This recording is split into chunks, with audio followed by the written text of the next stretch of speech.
Salut à tous, je suis super contente de vous retrouver aujourd'hui pour un nouvel épisode de ma série intitulée Une vidéo avec. Le principe est toujours le même, dans ces vidéos j'interviewe un ou une jeune diplômée qui vous présente son parcours académique et aussi le métier qu'il ou elle a choisi. L'idée c'est vraiment de vous faire découvrir un tas de métiers différents, un tas de parcours d'études différents pour vous inspirer et peut-être, je l'espère, vous aider à trouver votre voie. Je vous rappelle les disclaimers avant de commencer.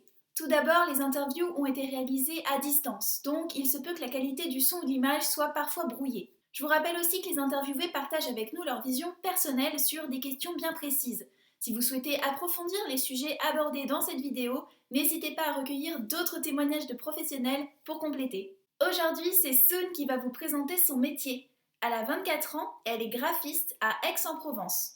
Est-ce que tu peux te présenter brièvement? Alors, je m'appelle Soun Chélan. Chélan, c'est mon nom de famille et Soun, c'est mon prénom. C'est pas un pseudonyme, c'est mon vrai prénom. C'est d'origine asiatique.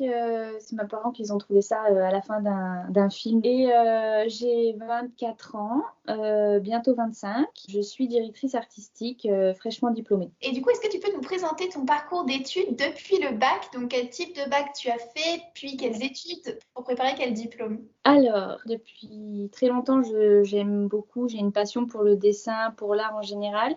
Et du coup, je savais exactement dans quel endroit je voulais aller. Et du coup, j'ai fait un bac art appliqué. Anciennement, ça s'appelait un bac STD 2A. Donc, c'est sciences technologiques, du design et des arts appliqués, avec comme option art plastique. J'ai ensuite fait un BTS design graphique avec comme option médias imprimés et médias numériques. C'est en 2 ans. Et après, j'ai fait de 2017 à 2020 un master en direction artistique, en design visuel et digital. Mon BTS et mon master, je l'ai fait à Aix-en-Provence. Mon BTS, c'était une école, ça s'appelle l'ESDAC. Et mon master, je l'ai fait à l'ECV, Aix-en-Provence. Et du coup, comment tu as été amenée à faire ce parcours? Qu'est-ce qui t'a donné envie de faire ce parcours? Vraiment, c'était une passion pour moi, le dessin, l'art, tout ça. J'adorais faire de l'art plastique. J'ai toujours fait de l'art plastique depuis que je suis petite. Et en fait, surtout les publicités. Quand j'étais petite, la télé, ça me fascinait. Et en fait, je voulais chercher quelque chose qui pouvait me permettre de faire comme ce que je voyais à la télé. Donc, c'est-à-dire les publicités, voilà, les affiches, les films, enfin, les choses comme ça. Et en fait, ça me fascinait. Donc, avec mes parents, on a cherché le cursus qui correspondait le mieux. Au début, c'était pas très connu. Ça existait, mais c'était pas très, très reconnu, la communication, le graphisme, tout ça. Et du coup, pour le parcours que tu as choisi, donc BTS et ensuite un master, quels sont les prérequis d'entrée? Est-ce qu'il faut un bac spécifique? Est-ce que c'est sur dossier? Est-ce qu'il y a des concours? Il me semble que pour le bac, j'ai fait un entretien, mais je me souviens plus très bien. Il faut quand même avoir un petit attrait pour l'art, parce qu'on fait quand même 8 à 16 heures d'art par semaine. Mais après, pour le BTS, c'est sur entretien. Donc, au début, j'avais fait des concours pour entrer dans des écoles plutôt réputées à Paris et tout. Mais je me suis rendu compte que c'est pas vraiment là-bas où j'avais envie d'aller. Et je préfère rester dans ma région qui était le sud. Et en fait, dans le sud, il n'y a pas vraiment beaucoup d'écoles publiques. Et du coup, j'ai trouvé une école privée qui me correspondait. Ce qui demande, c'est un dossier avec quelques exemples de ce qu'on a fait, de nos projets. Et avoir bien sûr le bac. Et après, entretien avec une personne de l'école. Il me semble que j'avais fait une lettre de motivation, un CV. Et après, le master, j'ai fait un entretien pareil avec le proviseur. Et sur dossier, et book et CV, voilà. Pour entrer en master, dans l'école que j'avais choisie, qui était le CV, on m'a fait faire une petite semaine j'appelle ça une petite semaine de mise à niveau pour voir mon niveau parce que moi, je voulais pas rentrer directement en première année, je voulais rentrer en deuxième année parce que comme j'avais fait un BTS, je voulais pas reprendre tout mon cursus. Donc, c'est ce que j'ai fait. C'était une petite semaine qui nous préparait au cursus pour voir un peu de quoi on était capable. Donc, c'était des exercices de ce qu'on allait faire et voilà, ça s'est bien passé. Et du coup, je suis rentrée. Et du coup, durant ces 3 années de master, quelles sont les spécialisations que tu pouvais choisir et laquelle tu as choisi? J'ai choisi un master plutôt orienté print, tout ce qui est imprimé, c'est-à-dire les affiches, les flyers, ça peut être aussi les logos, les cartes de visite, le papier en tête.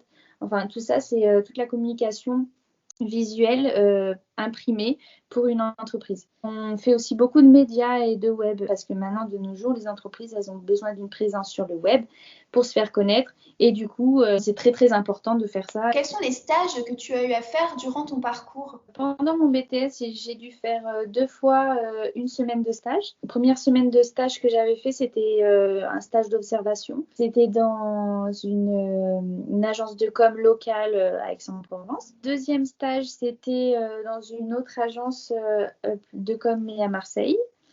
Et entre le BTS et le master, j'ai fait une année de césure parce que justement, après avoir eu mon BTS, je ne savais pas si je voulais m'arrêter là, si je voulais aller directement travailler ou si je voulais continuer les études. Du coup, ce que j'ai fait, c'est que j'ai fait une année de césure où j'ai travaillé en tant que graphiste avec une agence à Marseille. C'est là aussi que j'ai fait du coup mon auto-entreprise. Donc, c'est là que j'ai créé mon statut de freelance. Et après, pendant mon master, j'ai dû faire un stage en troisième année de un mois et demi à peu près.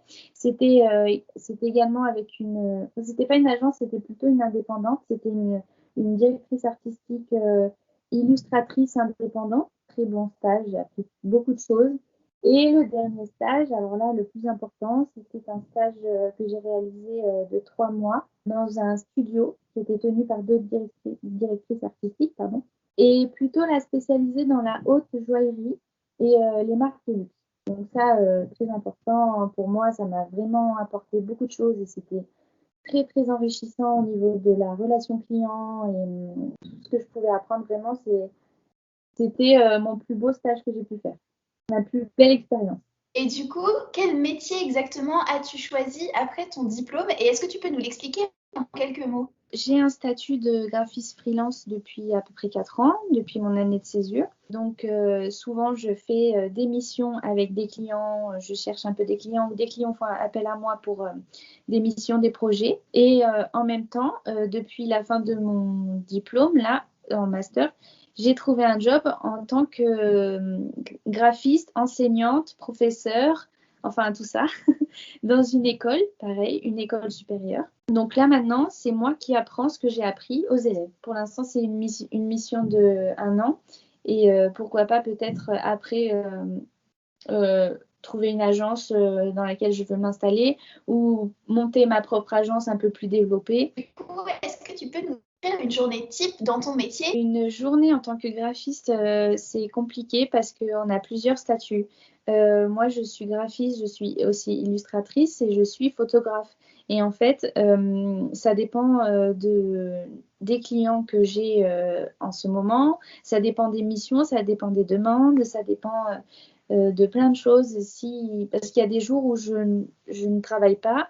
Il y a des jours où je suis remplie de boulot. Donc, je vais plutôt vous expliquer une journée type de travail graphiste. Je travaille de chez moi. J'ai pas vraiment besoin de me déplacer à part pour des rendez-vous clients. Mais on peut aussi faire des rendez-vous téléphoniques. Donc, souvent, il y a des rendez-vous téléphoniques pendant mes journées. Ça passe beaucoup par de la recherche parce qu'on fait beaucoup, beaucoup de recherches pour un projet par rapport à, enfin, avec des mood boards, des croquis de logos, des mood boards pour des ambiances, que ce soit pour des shootings ou pour monter un projet, suivant le brief que le client nous demande. C'est vraiment complet, une journée type, et toutes sont différentes. Suivant le projet qu'on est en train de réaliser, on peut passer plusieurs jours à créer un logo, comme passer plusieurs jours à faire une mise en page d'une édition. Enfin, voilà, c'est un peu.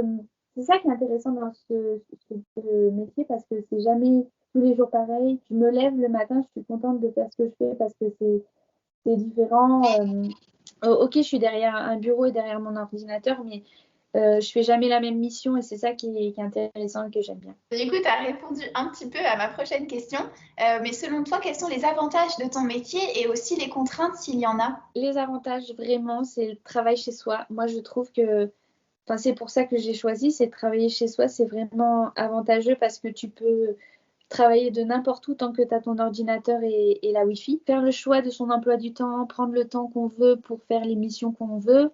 Voilà, je trouve ça très bien, je trouve ça très pratique. Donc, je pense que c'est vraiment un avantage. Après, les contraintes, c'est qu'on n'est pas sûr d'avoir un travail et d'avoir des missions tous les jours. Donc, on peut avoir le salaire qui va ou le salaire qui va pas. Il y a des jours où on travaille pas et du coup, dans le mois, il peut y avoir des trous. Donc, il faut faire attention au niveau du budget et de l'organisation. Le salaire n'est pas fixe, en fait. Et ça, c'est compliqué à gérer. Ok, ça marche. Et du coup, selon toi, quelles sont les qualités nécessaires pour faire ce métier? Pour moi, la première des choses, c'est être créatif. Après, la deuxième des choses, c'est savoir s'organiser parce qu'on peut faire plusieurs projets en même temps et ça, c'est un peu compliqué. Après, il faut être plutôt curieux, innovant parce qu'en fait, dans ce métier, on est toujours à la recherche de quelque chose qui va être nouveau, qui va vraiment changer les choses, changer la vision que les gens ont. Comme on crée quelque chose de nouveau, de la communication pour valoir une entreprise, il faut toujours que ça soit différent des autres et il faut toujours être en perpétuelle recherche de l'innovation. Et ça, c'est une qualité qu'on doit avoir. Ce que je dis souvent aussi, c'est être plutôt minutieux parce qu'en fait, ce qu'on fait, c'est souvent dans les détails et du coup, faut pas être brouillon, faut être minutieux. Voilà. Et avoir un œil affiné, ça va avec le côté minutieux, je pense. Quelles sont les pistes d'évolution de carrière dans ce métier? Souvent, on commence par être graphiste. Après, on est aussi graphiste freelance, suivant la mission et le style de vie qu'on choisit. Mais aussi, on peut travailler dans une agence. Donc, soit être aussi à son compte, créer notre propre agence, soit travailler avec une grande agence et être salarié. Ça, c'est plutôt être graphiste exécutant. Et du coup, si on veut augmenter notre salaire, etc., donc c'est comme j'ai fait, avoir un diplôme de directrice artistique. C'est là, c'est plutôt toi qui vas diriger les projets et qui va diriger une équipe. Et du coup, c'est vraiment ce que j'ai envie de faire par le long terme plus tard. J'aimerais vraiment faire ça et c'est vraiment ce qu'on vise quand on est graphiste, on vise à être directrice artistique ou directeur artistique. Et c'est là, en fait, c'est à nous, on va diriger plusieurs projets. Et du coup, quels sont les conseils que tu donnerais à quelqu'un qui souhaite suivre la même voie que toi? Celui qui veut se lancer dans ce projet d'être graphiste ou directeur artistique, c'est vraiment d'aller au bout de ses idées. Il ne faut pas se laisser intimider par le fait qu'on ait des idées un peu farfelues ou quoi.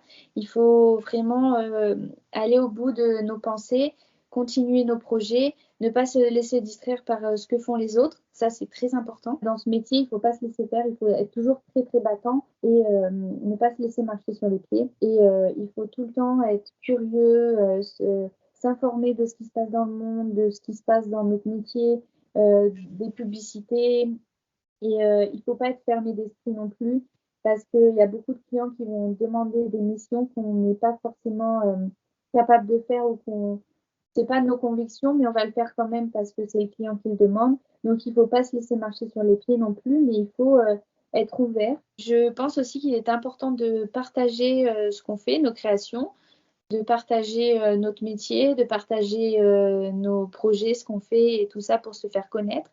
Parce que dans ce métier-là, pour avoir plusieurs clients, une bonne relation client, il faut se faire connaître. Donc, il faut être présent sur les réseaux sociaux.